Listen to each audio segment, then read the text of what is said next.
Propose ചെയ്തിട്ടുണ്ട് എപ്പോഴും ആരെങ്കിലും? പ്രപ്പോസൽ ചെയ്താ ഇതല്ലേ അല്ല ഇങ്ങനെയല്ല പബ്ലിക് പ്ലാറ്റ്ഫോമിൽ പോസ്റ്റ് ചെയ്യാൻ, അല്ലാണ്ട് നേരിട്ട് പ്രപ്പോസ് ചെയ്തിരുന്നോ? നിത്യമേനോട് പ്രപ്പോസ് ചെയ്തു. ഓരോ സമയം കളയാലോ പറഞ്ഞു. സമയമില്ല, സമയം കളയാലെന്ന് പറഞ്ഞു. ആരുടെ എന്താ ആക്കിയതാണല്ലോ. ഭയങ്കര ഉപദേശമായ ക്ലാസ് കിട്ടിട്ടാ വന്നേ. ഭയങ്കര ഉപദേശമായ എന്തായിരുന്നു വേസ്റ്റിംഗ് ടൈം എന്ന് പറഞ്ഞ. അയ്യോ അത് ശരിയാ കേട്ടോ. അവരാദ്യം പറഞ്ഞല്ലേ, ഒരു 6 വർഷം കഴിഞ്ഞിട്ടാ പറഞ്ഞത്. എന്റെ വാല്യുബിൾ 5 years ആണ് പോയത്. പക്ഷെ ഞാൻ ആ സമയം കൊണ്ട് എഞ്ചിനീയറിംഗ് പാസ്സായോ? അത് അല്ല, അതൊപ്പം ഞാൻ റിസർച്ച് എല്ലാം ചെയ്യണ്ടായിരുന്നു, പഠനം ചെയ്യണ്ടായിരുന്നു. കുഴപ്പമില്ല.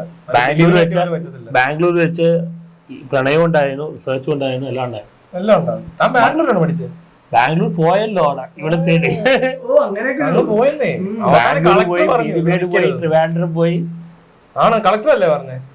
കളക്ടർ ആണോ പറഞ്ഞേ ഇനി ഇവിടെ നിൽക്കാൻ പറ്റത്തില്ല? Police city commissioner. Commissioner 24 hours Bangalore വിടണോ? ആണെന്നേ. ആരെ കൊണ്ട് ബാംഗ്ലൂർ പോയി വല്ല പ്രതിമയൊക്കെ പണിയും ആൾക്കാര്. ബാംഗ്ലൂർ 6 വർഷങ്ങൾക്ക് ശേഷം ബാംഗ്ലൂർ ഈ പ്രണയം അഭ്യർത്ഥിച്ച് ബാംഗ്ലൂർ വിടണമെന്ന്. സ്റ്റേറ്റ് വിട്ടോളാനാ പറഞ്ഞത്. കാഞ്ചനമല എന്താണ്? അതാരാ? മൊയ്തീന്റെ ഒരു അഭിപ്രായമല്ല. എന്താ കുഴപ്പം? അവർക്ക് എന്തോ അന്നത്തെ ട്രോമ മാറിയില്ല. അത് ഞാൻ കാഞ്ചനമലയുടെ മെയിൻ വേർഷനാണ്. കാഞ്ചനമലയാണ് ആയിരുന്നു. ഇപ്പൊ മാറി, ഇപ്പൊ ആള് മാറി. ഫൈറ്റർ അടുപ്പ് രണ്ടാമത് തോന്നി അല്ലേ? ഫൈറ്റർ നല്ല മൂവി ആയിട്ടാണ്. എടോ ഇപ്പൊ രണ്ടാമത്തെ പ്രപ്പോസൽ കൊള്ളാം. ഇപ്പൊ ഇങ്ങനെയാണ് ആദ്യത്തേതെങ്കിൽ ഈ രണ്ടാമത്തെ ചെറുതാ കേട്ടോ. ജാങ്കോ സ്പേസ് ഒക്കെ എന്ത് കമ്മീഷൻ ഒന്നും ഇടപെടേണ്ടി വന്നില്ലല്ലോ, ഒരു സ്റ്റേറ്റ് വിടേണ്ടി വന്നില്ല. ഇയാള് അത്ര ചില്ലറക്കാരനല്ല കേട്ടോ. നമ്മൾ പറഞ്ഞു നിങ്ങൾ വട്ടാന്ന് പറഞ്ഞു. ഞാൻ പറഞ്ഞു എനിക്ക് വട്ടാന്ന് പറഞ്ഞു. അപ്പൊ ഞാൻ പറഞ്ഞു നിങ്ങളെ കൊമറേഡിന് അമേരിക്ക സിനിമയല്ല, ദുൽഖർ അമേരിക്ക വരെ പോയി, ഞാൻ ബാംഗ്ലൂർ വരെ പോയിട്ടുണ്ട്. അമേരിക്ക വരെ പോയി, ഞാൻ ബാംഗ്ലൂർ വരെ പോയിട്ട് താൻ കോപ്പടിക്കുമ്പോ മര്യാദ കോപ്പടിക്കാൻ പറഞ്ഞു.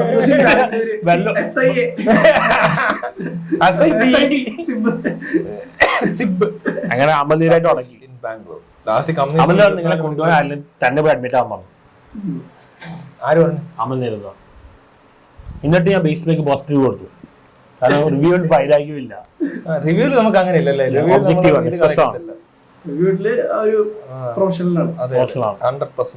കോളാമ്പി നല്ല പടം പറഞ്ഞു. നിത്യമേനുണ്ടോ? മറ്റേ ഭീഷ്മ പടം പറഞ്ഞു. നല്ല പടം നല്ല പറഞ്ഞു. നല്ല പടം എന്ന് പറയുമ്പോ ആക്ഷൻ ഉണ്ടാ, അല്ലേ? ലാഗില്ല. ലാഗല്ല ഇപ്പത്തെ മെയിൻ ഫാക്ടർ. വാലിബം പൊളിയാൻ കാണാറല്ലേ? നിങ്ങൾ വാലിബം കാണാൻ വയ്യേ? ഡബിൾ ബാരൽ ഇഷ്ടപ്പെട്ടല്ലേ എന്ന് പറഞ്ഞോണ്ട് വാലിബം കണ്ടു നോക്കുവോ? നിങ്ങൾ നേരിട്ട് കണ്ടില്ല, ഒരു മൂവി കാണാതെ പടം കാണാതെ ഇങ്ങനെ അഭിപ്രായം പറയാൻ പറ്റും? എന്തിനും അഭിപ്രായം അല്ല പറയുന്നത്, ഇത് കാണാത്ത എന്തുകൊണ്ടെന്നാ പറയുന്നത്. ജയിലർ കണ്ട് ഇഷ്ടപ്പെട്ടില്ല? ജയിലർ കണ്ടിട്ട് ഇഷ്ടപ്പെടായി ഒന്നുമില്ല, കുഴപ്പമൊന്നുമില്ല. മോഹൻലാലിന്റെ ഇത്ര വിരോധം വരാൻ കാരണം? മോഹൻലാലിനോട് വിരോധമൊന്നുമില്ലല്ലോ. മോഹൻലാലിനെ സിനിമയെ പറ്റിയല്ലേ പറയുന്നുള്ളൂ, അല്ല മോഹൻലാലിനെ പറ്റി എന്തിനും പറയുന്നത് അല്ലേ? മോഹൻലാൽ മികച്ച നടനാണോ? മോഹൻലാൽ മികച്ച നടനാണോ എന്ന് ചോദിച്ചാൽ മോഹൻലാൽ ഒരു നടനാണ്. മികച്ചത് ആരുടെ എവിടത്തെ മികച്ചത് എന്ത് മികച്ചത് എന്നൊക്കെ പറയാൻ പോയ ഒരുപാട് ഇത് പ്രശ്നം വരും.